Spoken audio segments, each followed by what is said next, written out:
Yan po mga friendship, magluluto po tayo ng lagat ng palaya. Lagat na ang palaya po mga friendship yung ating lulutuin, mga dabber cats. Hello. Ito na naman po. Another video, another cooking.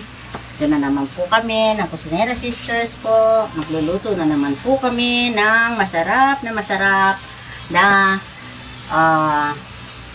lagat na ampalaya. Ayan po. Ayun po mga friendship, ang ating gagawin. Ito po yung friendship, ipapakita ko lang po. Pinakuluan ko na po yung aming baboy. Ito na po siya.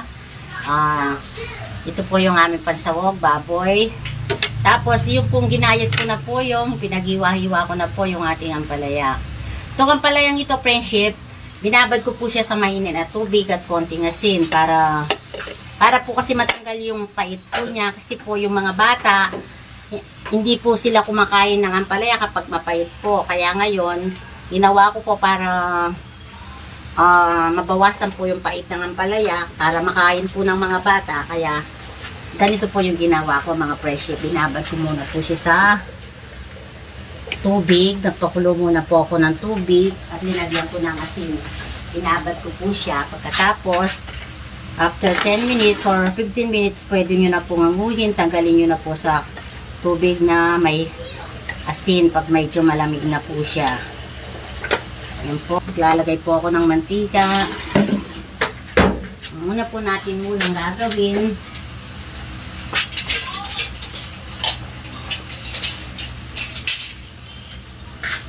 Piprituin po natin yung ating muna po natin yung ating baboy. Ayan po. Ayan po mga friendship, yung ating baboy na pansa.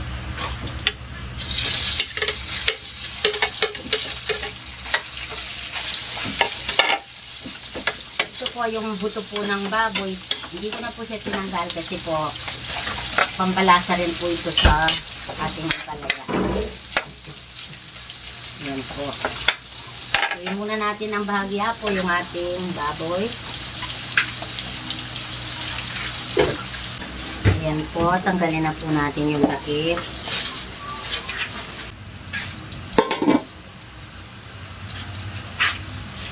Fresh. Tanggalin na natin. Then, bawang.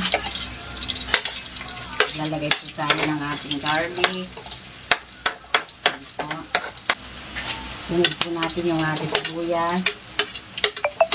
Ayan po. Yung ating kamatis. Ayan po yung ating kamatis. Tinanggalan ko po ng buto. Big.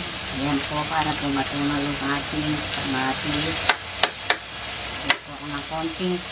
Yung pong pinagtuluan po ng linagyan ko po siya ng picho na pinagtuluan po ng manok at ng baboy na nilaga ko kanina. So, pwede na natin po pagsamahin yung baboy at ang ating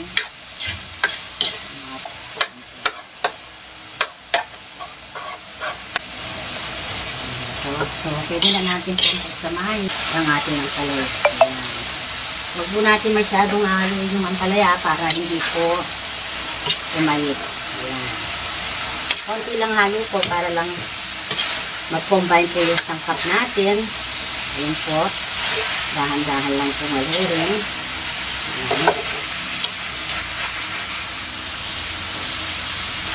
Ayan mga friends. Pwede na po natin siyang takpan. Lagyan po natin siya ng pinatuluan po natin ng baboy.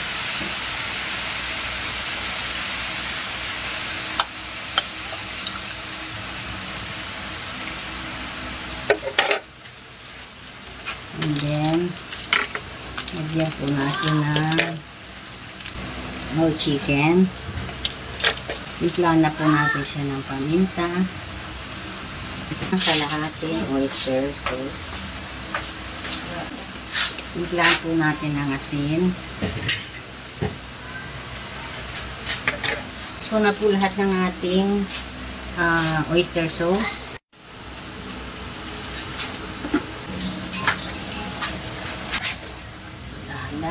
sa paghalo. Ayan po. Dagdagan pa po natin ang sabaw ng pinakuluan natin. Baboy. Bahagya. Ayan po, lagay na po natin yung ating itlog.